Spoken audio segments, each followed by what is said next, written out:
The Marriage Stone by Josephine Darcy. Chapter 14. Returning to normal. Remus returned with their evening meal, and the two men ate dinner with Harry, chatting quietly about school and Quidditch. Harry watched in amusement as his godfather flirted more openly with Remus, apparently more at ease now that he knew Harry didn't mind. Remus endured it all with good humor, seeming at once both annoyed and amused, but generally unoffended. He did not, however, flirt back. Eventually, Madame Pomfrey kicked them out, insisting that Harry get more rest. The Mediwitch checked his wounds one last time, assuring him that they were healing up quite nicely, and that he could go back to his own room in the morning. Then she too bid him good night. A moment later, Snape slipped into the room, moving silently across the ward, black robes billowing around him. "Is she gone?" he asked, his resonant voice making Harry shiver for some reason. Harry glanced toward the door Madame Pomfrey had just disappeared through. "Went to bed, I think," he informed the potions master. "Good." Snape sat down in the chair beside Harry. "Last thing I need is another scolding from her. Kicking Blackout is one thing, but calling me an idiot! The nerve of her!" It almost sounded like Snape was making a joke, and Harry gave him a hesitant smile, unsure of how he should respond. "I'm sure, sir," he agreed neutrally. Snape raised one dark eyebrow, a mocking gleam in his eyes, but he let the comment pass. "I trust you're feeling better." "Yes, sir," Harry told him. "Madame Pomfrey said I can leave tomorrow morning." "Excellent," Snape said dryly, though Harry guessed he probably would have preferred to have his place to himself for a few more days. Couldn't imagine that the man would be happy to have him back. "Wouldn't want you missing classes, now would we?" "No, sir," Harry agreed. Then remembered something. "Though I didn't exactly get my potions homework finished, I was going to work on it after I got back from Hogsmeade." He supposed that was going to cost Gryffindor a few dozen points. Snape had never been forgiving of late homework, no matter what the excuse. "Perhaps you should have finished your homework before you went to Hogsmeade," Snape suggested, and Harry recognized that gleam in his eyes. He was already calculating how many points he could take away. Triple if Ron and Hermione had failed to finish as well. "Yes, sir." Harry glared at him, trying to focus all his attention on those soon-to-be-lost points, but feeling something in his mind slipping instead, because Snape's words had sparked another thought in his mind, an unintended thought, one that he was desperately trying not to think about. He tried with all his mind to hold on to those missing points, tried to picture the tally in McGonagall's office, but it was all slipping away, because it was dark in here, and the candlelight was casting shadows on the old stone walls, and somehow Snape's words always struck deeper and truer than anyone else's. And the other thought, the terrible thought, was roaring to life inside him, consuming him. A direct question from Ron had not done this to him, nor the worried gaze of Sirius. But one mocking insult from Snape broke down a wall he hadn't even been aware he'd erected. He squeezed his eyes shut, unwilling to see Snape's amusement, then turned away from him, rolling onto his side, unwilling to let Snape see his pain, his breath caught in his throat, a single sob escaping him before he strangled it back, hands fisted in his bed sheets. Because, of course, Snape was right. He should have done something as simple as finish his homework. Then it wouldn't have happened. The Death Eaters would have been gone from the weapon shop by the time Harry had gotten there. They wouldn't have seen him, wouldn't have attacked. Just a short delay was all it would have taken. Then those villagers wouldn't have died, and Harry wouldn't have killed those three men whose faces he could now see joining the ranks of the other dead in his mind. And the thought was a cold, hard emptiness inside him, hurting and aching and bitter. And he wouldn't cry. Wouldn't cry! Instead, he sucked in great gulps of air to hold back those tears, pulling it all back inside him, pushing it all back down into the empty space. And his body was cold and shaking, and he felt on the verge of hyperventilating. Then, amazingly, there were warm hands on his shoulders, strong fingers wrapping around him, and he was pulled back and up until he was braced with his back against Snape's chest, and the man was talking to him in a low, soothing tone, words Harry couldn't really understand from so far down in his blackness. He felt something cool at his lips, glass he realized, as Snape placed a potion vial at his mouth. And then Snape's fingers were tangled in his hair as the man gently tilted his head back, pressing the vial more insistently, forcing him to swallow the contents. He didn't care, didn't mind. had oddly grown used to this over the last few weeks, trusted that the contents would not harm him. He recognized the taste even. Dreamless sleep draught. The potion seeped deep into his veins, and he felt the familiar lethargy catching hold of him, and he sank back into it, not caring that it was really Snape's arms he was sinking into, that he was lying there in Snape's embrace. And he listened to Snape's soothing voice, still unable to recognize the words or process what they might mean. He even turned so that he could hear a calming heartbeat beneath his ear, and that was so much better than the screams that were pressing at him. So much better than the darkness. It was funny how quickly Sirius Black's words came back to haunt him. Sometimes those memories set you off, and you don't even know why. Severus could only guess that this was the case now. This was why he found himself with his arms around Harry Potter, holding him while he hyperventilated, waiting for his potion to take effect. He hadn't meant to upset the boy. He'd come down to bring him the dreamless sleep draught, worried that he might have nightmares again. But one careless comment about homework meant a jest had set the boy off. He'd seen it the moment it happened, seen the shuddered look of pain that had crossed his face. One part of him had been expecting it. The boy hadn't reacted yet to the fact that he'd nearly been killed again, that people had died, that he'd been forced once more to defend his own life. He should have broken down in the arms of his godfather, or barring that, his friends. He couldn't help remembering the Triwizard Tournament. He hadn't truly broken down then either, fighting the tears with all his might. No tears, not even in the arms of Molly Weasley.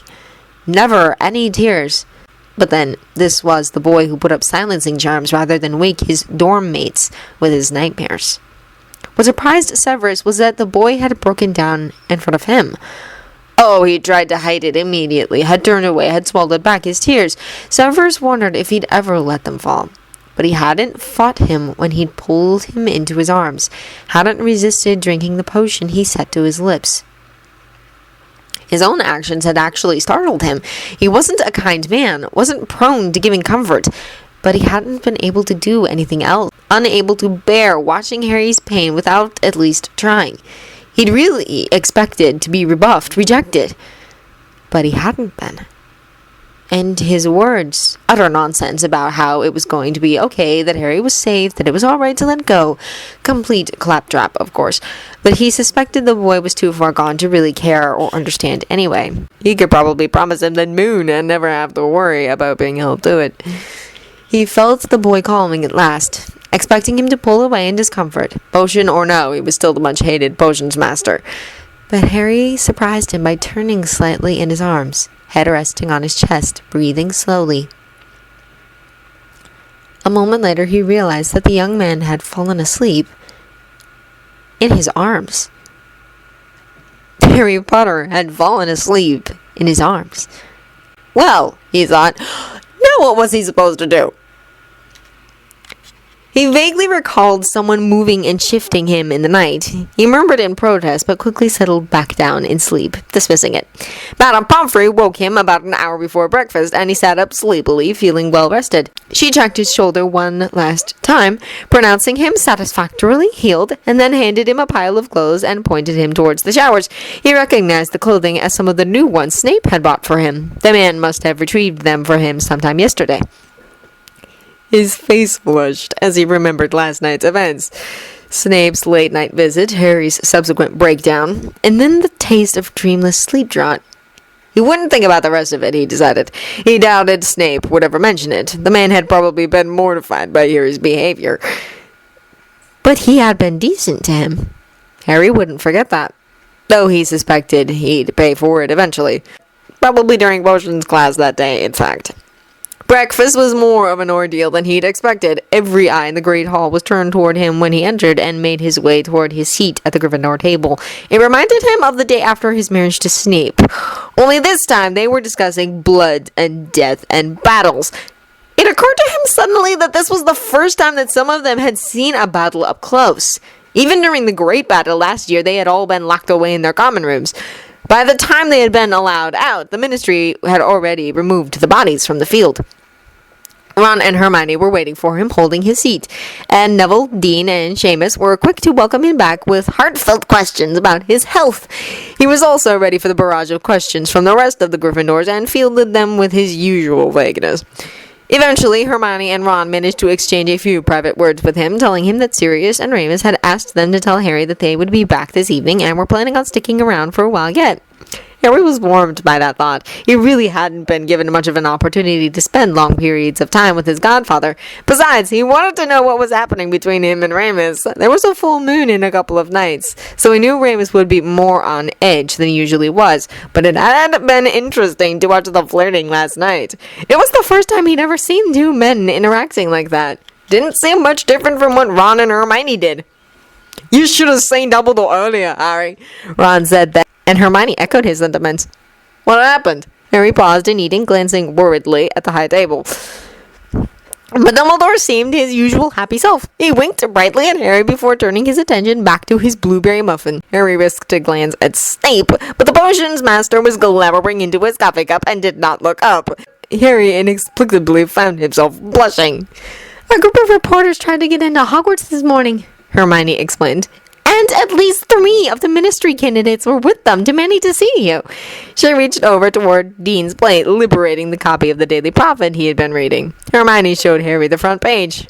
"Attack in Hogsmeade! The boy who lived battles Death Eaters!" The words were written in bright red lettering just above a picture of the damaged street of Hogsmeade. "What did Dumbledore do?" Harry asked as he skimmed the article quickly. "Threw them all out," Ron told him with a gleeful grin. "It was brilliant! Throw more insults than Snape on a bad day. I don't think I've ever seen Rita Skeeter run so fast." Harry's head shot up in alarm. "Rita Skeeter?" Hermione, quickly surmising the problem, shook her head. "Don't worry, Harry. Dumbledore has put an alarm on Hogwarts. The moment Rita enters the premises, all the paintings start screaming, no matter what form she's in. And we've already warned Padfoot that she's lurking around." Harry relaxed marginally, but he didn't like the idea of that woman anywhere nearby when his godfather was visiting. He turned his attention back to the article, noting again that there were quotes from several people he'd never heard of who had apparently had long involved conversations with him. He did note, somewhat pleased, that Severus Snape had received some rather high praise from the paper, considering that only a few months ago he was always listed as a suspected Death Eater every time his name was so much as mentioned. Now he was lauded as a hero. He rather suspected that explained the glare Snape was still giving his coffee cup. Something occurred to Harry then, and he glanced up, noting his fellow classmates. "Hey, Ron, Neville, how much do you guys know about sword fighting?" "Sword fighting?" Ron snorted at that. "That's a Slytherin thing, Harry. My dad doesn't hold with any of that. Bill wanted to take lessons when he was in school, and he and Dad got into a bit of a row over it. Nothing ever came of it." "But your dad's not opposed to fighting?" Harry questioned. "He got into a fist fight with Lucius Malfoy in the middle of Flourish and Blotts." Ron just shrugged at that. "Oh, he'd say there's nothing wrong with the occasional scuffle. Then my mom laid into him over that fight. But sword dueling? That's something different altogether. That's blood sports. And they're often linked with blood magic. Dark magic." "What about you?" Harry glanced at Neville.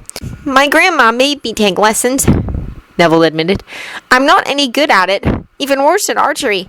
But she still thought I ought to at least learn the basics. Lots of kids take lessons, but it's only dark wizards who are into blood sports."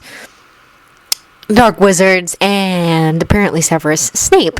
He wasn't certain what to think about that. He glanced over his shoulder at the Slytherin table. "Do you suppose any of that lot knows how?" he asked. "Count on it," Ron told him. "Draco and Blaze, definitely," Neville agreed. "Lucius Malfoy is a well-known swordsman. One of the best. So is..." He broke off suddenly, his face reddening. Harry took a guess at what he was about to say. "So is Severus Snape." Neville nodded apologetically. "One of the reasons I've always been so afraid of him, Harry," the boy confessed. "I know he's your bondmate now and all, and I guess that means he's not a Death Eater. But the stories I heard said he used to duel a lot when he was younger." But Harry suddenly felt defensive, almost protective, towards Snape, especially since he saw the old mistrust flaring in Ron's eyes. "Good thing he's on our side then, isn't it?"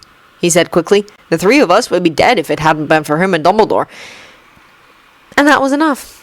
Ron just sighed and nodded in agreement, and they moved on to a different subject. To Harry's surprise, Snape did not take away points for his missing homework. As the other students handed in their homework, Snape simply went from desk to desk, collecting the scrolls while he lectured them on their new assignment. He picked up Hermione's and Ron's, which was only partially completed, glanced briefly at Harry with an unreadable expression on his face, and then moved on to the next table, never once breaking his narrative. It was done so smoothly that the Slytherin students didn't even notice. Hermione and Ron did, however, and they both looked at Harry in surprise. Harry just shrugged at them, grateful for the reprieve. He sat down with Hermione during lunch and finished it then, guessing he owed it to Snape to turn it in as soon as possible. The three of them snuck up to one of the unused towers near the headmaster's office to visit Sirius and Remus that evening after dinner. Harry was still worried about Rita Skeeter and asked about the wards Dumbledore had set up to ensure that she couldn't get into Hogwarts. "Even if she can't get in," Harry said after they had convinced him it was safe enough, "you still have to stay out of sight, Sirius. The chances are good that a number of Slytherin students know you're an animagus.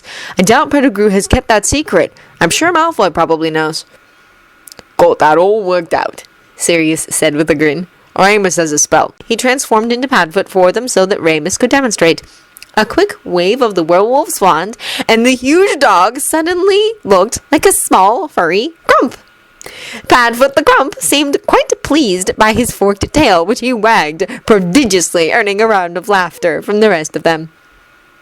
"It's just an illusion, of course," Remus told them all, "but it's a hard one to see through." "Even still," Harry cautioned, "a dog in the company of Remus Lupin is going to be suspect." Sirius transformed back into himself. "Don't worry about me, Harry," he smiled. "I'm good at escaping, and we've got a backup form as well. Remus can make me look just like Crookshanks." Harry just sighed. "Just bugs me that a killer like Lucius Malfoy walks around free and you have half the ministry after you." But he allows his godfather to lure him from his pensive mood with stories that soon had them all laughing. It was nearly a half hour after curfew before Harry made it back down to the dungeons. They had lost track of time, and Remus had finally remembered that Harry didn't have the luxury of sneaking into Gryffindor Tower. Remus had offered to walk Harry back down in an effort to stave off punishment, but Harry had decided against it. It was still early in the year, but sooner or later he was going to be out after curfew. Something always came up, and he supposed now was as good a time as any to find out what Snape was going to do about it. Snape was sitting in the main parlor when he entered, reading by the fire. He didn't glance up as Harry walked into the room. Uncertain if he should acknowledge his lateness, Harry hesitated a moment by the door. Finally, he crossed the room to his desk and retrieved the finished homework scroll he had done at lunchtime. He approached Snape somewhat cautiously, sitting down across from him on the couch. "I finished my homework," he said tentatively. Snape glanced up at that, his expression unreadable. He stared at the scroll a moment, before finally reaching over and taking it from Harry, setting it down on the coffee table. "Thank you," he said simply. He went back to reading his book. Harry stared at him for a long moment, wondering if he was drawing this out on purpose. "Probably." He sighed. "I'm sorry I'm late," he said quietly. "You're lucky Filch didn't catch you," Snape remarked, not looking up from his book. "He's been patrolling these halls a lot lately, trying to catch a couple of Slytherin students." Harry waited, but nothing more was forthcoming. Harry frowned. Was the man going to make him guess? He waited several more minutes before finally giving up. He shook his head and headed toward the bedroom. "Are you still willing to go to my family's dinner with me?" Snape asked before he could leave. Harry paused in the doorway. Was that why he didn't take the points away? He wanted a favor? "I promised I would," Harry reminded him. He wasn't going to break his promise even if Snape acted like a jerk. Besides, he was curious about the man's family. "It's this Saturday," Snape told him. "I trust that's convenient." "I have Quidditch practice in the morning, but that's all." "We'll be taking a portkey," Snape explained. "I've already made all the arrangements for one." "Will you tell me what to wear?" Harry asked, feeling suddenly nervous as he thought about the fancier clothes Snape had bought him. He'd been sticking with the more casual wear so far, but he supposed for the dinner he'd have to dress up a bit more. Snape nodded, a faint mocking smile touching his lips. "I'll pick out something suitable for you." He glanced at the bedroom door, nodding toward the room. I left some more dreamless sleep draught for you on your nightstand. Thank you. Harry felt suddenly self-conscious, the mention of the potion reminding him of last night's events. Good night, he added softly before hurrying into the room. He showered and changed into his nightclothes, grabbing the promised potion from the nightstand as he climbed into bed. Setting his wand and his glasses on the table, he pried off the lid and drank the draught. Then he climbed under the covers and settled down for the night, feeling at once relaxed, safe, and more comfortable in his own bed than he had been in the hospital wing. His own bed. The thought nagged at him for a long time. It wasn't his own bed. It was Snape's bed. He was just sleeping in it. But it still felt more comfortable than the hospital bed. He was already drifting away on the calming waves of the dreamless sleep draught when Snape joined him. But even still, he was vaguely aware of the man climbing into bed beside him, vaguely aware of the hand that reached out and lightly brushed his hair back from his forehead. Then he was lost in a peaceful contentment that carried him all the way to morning.